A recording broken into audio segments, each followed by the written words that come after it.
በዓለም ላይ ካሉት እጅግ ስኬታማና ባለጸጋ ሰዎች አንዱ የሆነው ታላቁ ዋረን ባፌት ለቢዝነስ ተማሪዎቹ ንግግር ሲያደርግ ስለ ሕይወቱና ስለ ሀብቱ ሳይሆን ስለ አንድ ትልቅ የሕይወት ቁልፍ ሚስጥር በኩራት ይናገራል።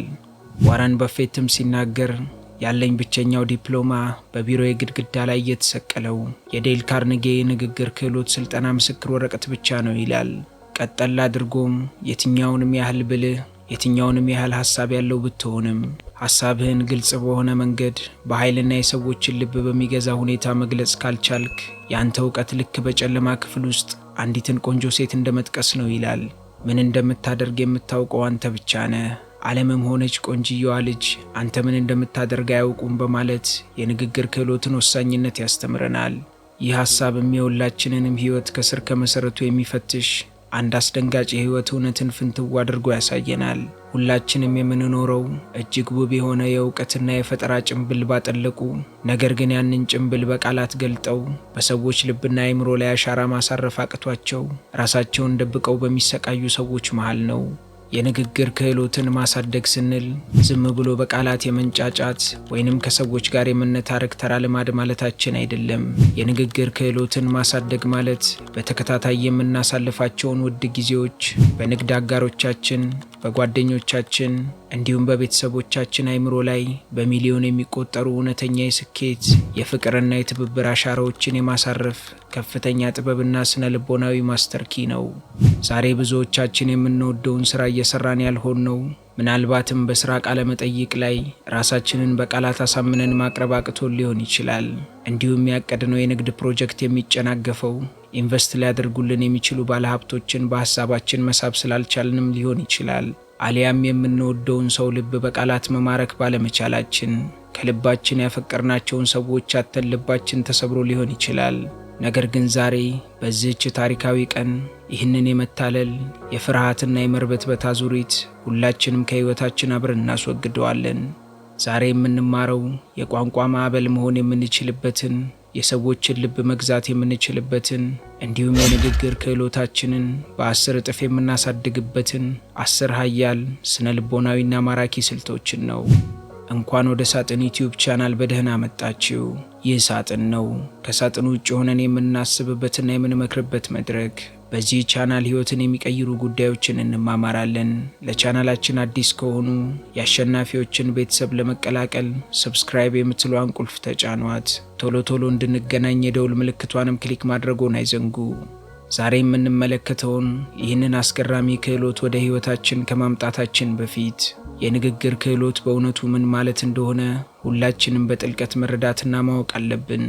የስነ ልቦና ሳይንስ የሆነው ሳይኮሎጂና የሰዎች ባህሪ ጥናት እንደሚነግረን የሰው ልጅ ማህበራዊ ፍጡር በመሆኑ የሌሎችን ሰዎች ትኩረት ለማግኘት ወይንም ደግሞ የራሱን የውስጥ ፍርሃትና ድክመት ለመደበቅ ሲል የተለያየ የማህበራዊ ጭንብል ያጠልቃል።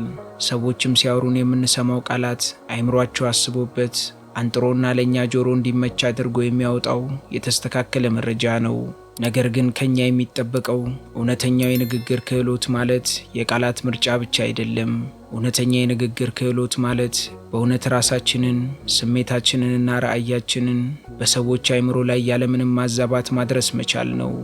ከቃላት ጀርባ ያለው ስነ ልቦናዊ ኃይል የሰውነት ቋንቋ፣ የድምፅ ቃናና የልብ ሐሳብ አንድ ላይ ሲዋሃዱ ነው የቋንቋ ጥበብ ሆኖ የሚወለደው። ዛሬ በጥልቀት የምንማረውም የቃላት ማዕበል መሆን የምንችልበትን እንዲሁም የሰዎችን ልብ እንደተከፈተ መጽሐፍ ማንበብ የምንችልበትንና መግዛት የምንችልበትን ጥበብ ነው። የንግግር ክህሎት ማጣት ማለት ዝም ብሎ በማንቀላፋት የሚያልፍ ቀላል ስህተት አይደለም። ይህ የክህሎት እጥረት በግል ሕይወታችን ብቻ ሳይሆን በሀገርና በድርጅት ደረጃም ዋጋ ያስከፍላል። የስነ ልቦና ጥናት ውጤቶች እንደሚያሳዩት በድርጅቶች ውስጥ የሚፈጠሩ የተሳሳቱ ንግግሮች፣ የተንዛዙ መግለጫዎችና ግልጽ ያልሆኑ መመሪያዎች በየዓመቱ በአሜሪካን ድርጅቶች ላይ ብቻ በአማካይ ከ4 እስከ 5 ቢሊዮን ዶላር የሚደርስ የምርታማነት ማጣት ያስከትላሉ። በግላችን ደግሞ እጅግ ገራሚ ተሰጥኦና እውቀት እያለን በቃላት ራሳችንን መግለጽ አቅቶን ሐሳባችንን እንኳን መግለጽ ሳንችል በሰዎች ፊት እንድናንስ ያደርገናል። ታዲያ ከዚህ ፍርሃትና ከመታለል አዙሪት ወጥተን ይህንን እውነተኛና የጠለቀ የቃላት ጥበብ እንዴት በሕይወታችን ውስጥ በ10 እጥፍ እናሳድገዋለን ብላችሁኝ ከጠየቃችሁኝ ሁላችንም በየቀኑ በተግባር ልናውላቸው የምንችላቸውን 10 ጠንካራ ሳይንሳዊ፣ ስነልቦናዊና ማራኪ የንግግር ክህሎትን ማሳደጊያ ስልቶች እጅግ በጥልቀት አብረን እንመልከት። አንደኛውና የብዙዎቻችን ትልቁ እንቅፋት ከሰዎች ፊት ቀርቦ ሐሳብን መግለጽ መፍራት ወይንም ግሎሶፎቢያ ነው። የሰው ልጅ አይምሮ በዓለም ላይ ካሉ ፍርሃቶች ሁሉ ሞትን እንደ ትልቁ ፍርሃት፣ ቀጥሎ ደግሞ በሁለተኛነት ከሰው ፊት ንግግር ማድረግን እንዳስፈሪ ፍርሃት ይመዘግበዋል። ፍርሃትም የሚመጣው አይምሮአችን ከውድቀት፣ ከስድብ ወይንም ከትችት ሊጠብቀን በሚያደርገው ትግል ነው። ነገር ግን ፍርሃትን ማሸነፍ ማለት ፍርሃት እንዳይሰማን ማድረግ ሳይሆን የውስጥ ጉልበታችንንና የማይናወጥ እርግጠኛነትን ፍርሃት በሌለበት ሰዓት ላይ መገንባት ነው። ታዋቂዋ አሜሪካዊት ጸሐፊና ገጣሚ ማያ አንጄሎ እዚህ ላይ ድንቅ የሆነ የህይወት መመሪያ ትሰጠናለች። ማያም ፍርሃት መኖሩን ተቀበል፣ ነገር ግን ሐሳብህን ለማስተላለፍ የአንተ የውስጥ ጉልበት ከፍርሃት በላይ እንደሆነ በራስህ እርግጠኛ ሁን ትለናለች።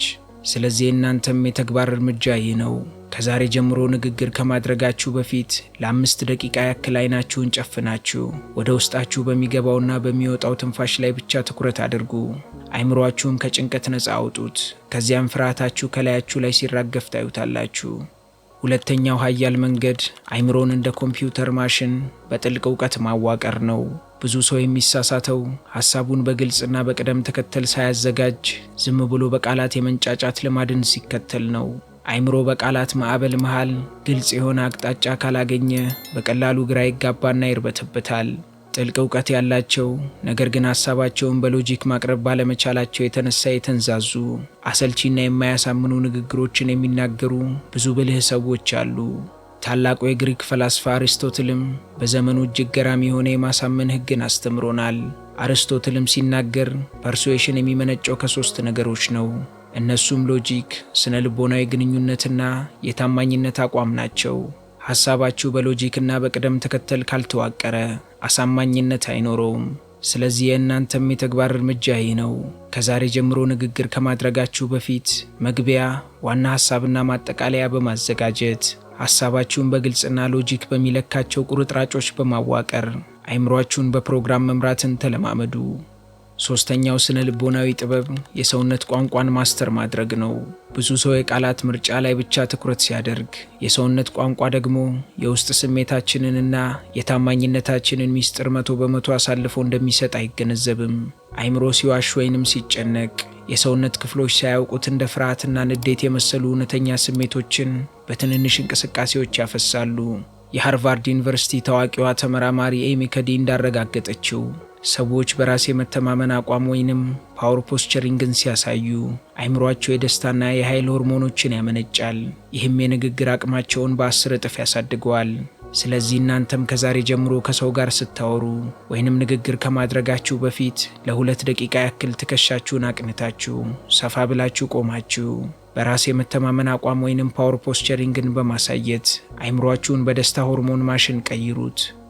አራተኛው መንገድ የድምፅ ቃናን እንደ ሙዚቃ መሳሪያ መጠቀም ነው።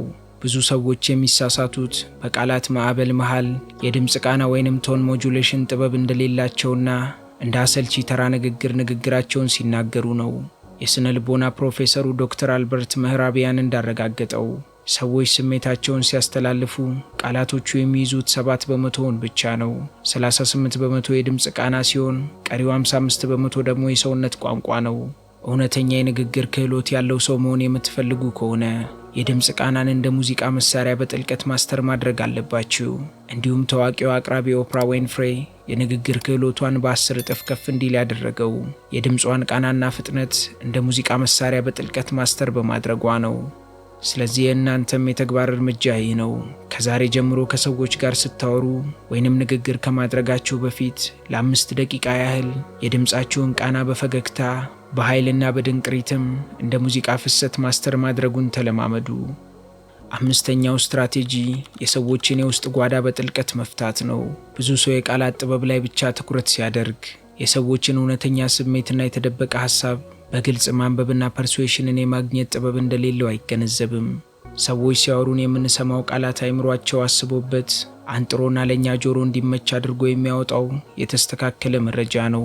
ፐርሱዌሽንም የሚመነጨው የሰዎችን አይምሮ በአድማጭነት በጥልቀት በመረዳት ነው። ታዋቂው ጸሐፊ ዴል ካርኔጌ ሃው ቱ ዊን ፍሬንድስ ኤንድ ኢንፍሉዌንስ ፒፕል በተሰኘው መጽሐፉ እንዳረጋገጠው ሰዎች የማሳመን ጥበብን የሚያገኙት የሰዎችን አእምሮ በአድማጭነትና በጥልቀት በመረዳት ነው። እናንተም የሰዎችን አእምሮ ማንበብ የምትፈልጉና ሰዎችን በንግግራችሁ ማሳመን የምትፈልጉ ከሆነ የሰዎችን አእምሮ በጥልቀት መረዳት አለባችሁ። ስለዚህ ከዛሬ ጀምሮ ከሰው ጋር ስታወሩ ቃላቸውን ከመስማታችሁ በፊት የሰዎችን አእምሮ በአድማጭነት በጥልቀት መረዳትን ተለማመዱ። የአድማጭነት ጥበብን ማስተር ማድረግ ፐርሱዌሽንን ያመጣል። ስድስተኛው ኃያል መንገድ በታሪክ አዘል መንገድ ሐሳብን መግለጽ ነው።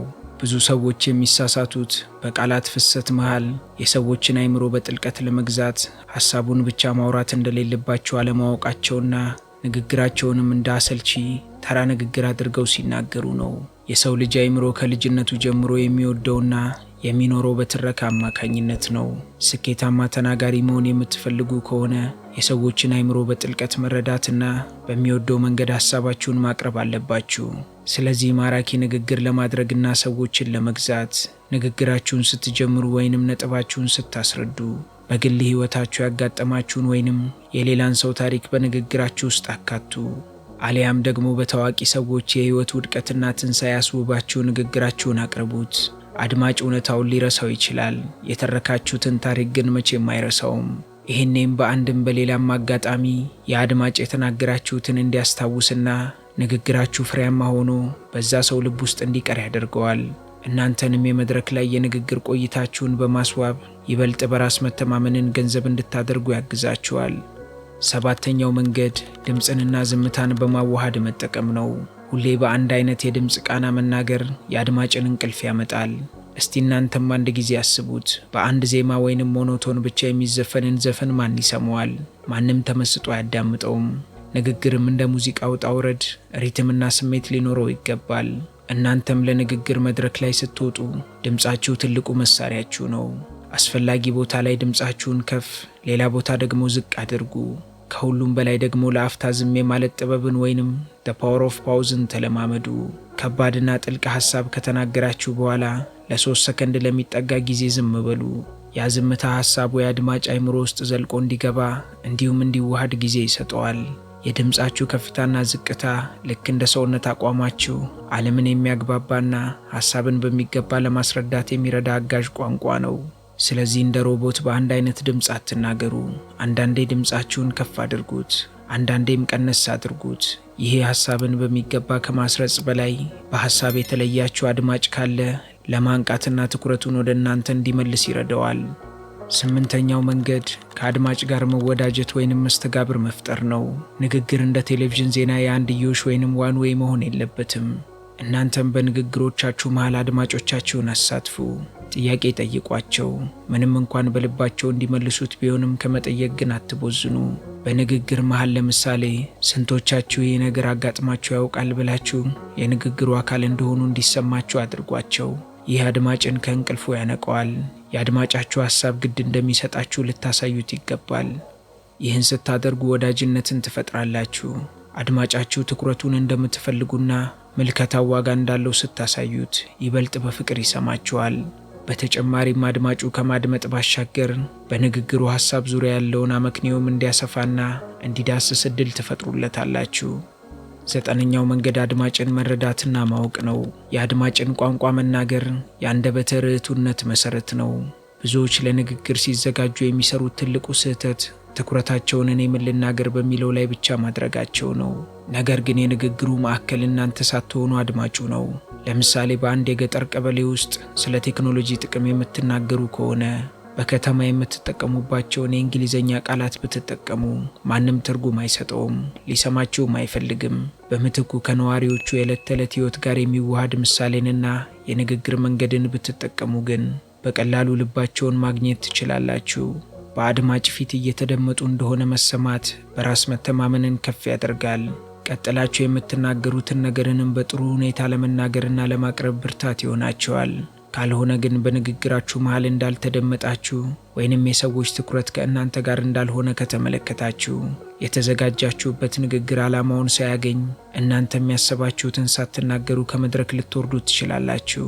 ስለዚህ የንግግር ክህሎታችሁን በ10 እጥፍ ለማሳደግ ራሳችሁን በደንብ እንዲህ ብላችሁ ጠይቁ። አድማጮቼ እነማን ናቸው? ትልቁ መስማት የሚፈልጉትና ደካማ ጎናቸውስ ምንድን ነው?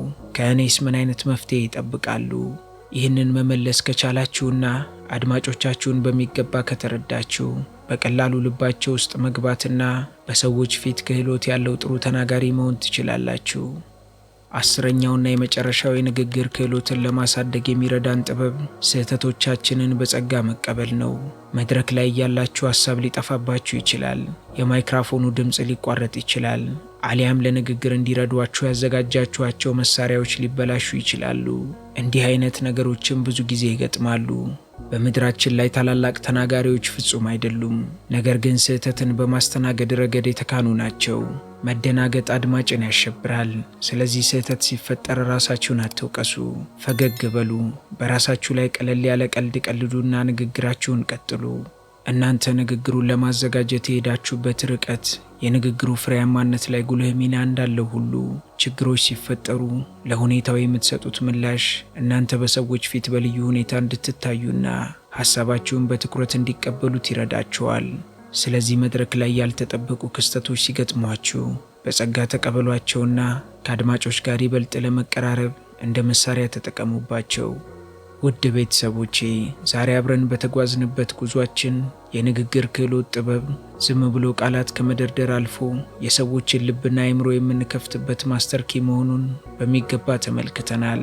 ይህንን የፍርሃትና የመርበትበት ጨለማ ገፎ ወደ ብርሃን ለመውጣት ዛሬ የተማርናቸውን 10ሩንም ስልቶች እንደ አንድ የተዋሃደ ጥበብ በሕይወታችን ውስጥ ልንተገብራቸው ይገባል። እናንተም እነዚህን ሳይንሳዊና ስነ ልቦናዊ ጥበቦች ዝም ብሎ በማዳመጥ ብቻ ሳይሆን ከዛሬ ጀምሮ በሥራ ገበታችሁ ከጓደኞቻችሁና ከቤተሰቦቻችሁ ጋር በተግባር ልትለማመዷቸው ይገባል። እውነተኛ ማንነታችሁን በቃላት ጥበብ ገልጣችሁ በዓለም ላይ የራሳችሁን አሻራ ማሳረፍ የምትችሉበት ጊዜው አሁን ነው። እስካሁን አብራችሁኝ ስለቆያችሁ ከልብ አመሰግናለሁ። ይህ ትምህርት ለእናንተ ጠቃሚ ሆኖ ካገኛችሁት ለሌሎችም እንዲደርስ ቪዲዮን ላይክና ሼር ማድረጋችሁን አትርሱ። እንዲህ አይነት ጥልቅና አስተማሪ የሆኑ የህይወት ክህሎትና ስነ ልቦናዊ ቪዲዮዎችን በየጊዜው ለማግኘት ቻናላችንን ሰብስክራይብ ያድርጉ። የማህበራዊ ሚዲያ ሱስን ከህይወታችሁ ላይ ማስወገድ የምትችሉበትን ጥበብ ለመቅሰም ከወደዳችሁ ደግሞ ስክሪኑ ላይ የማስቀምጥላችሁን ቪዲዮ ተጋበዙልኝ።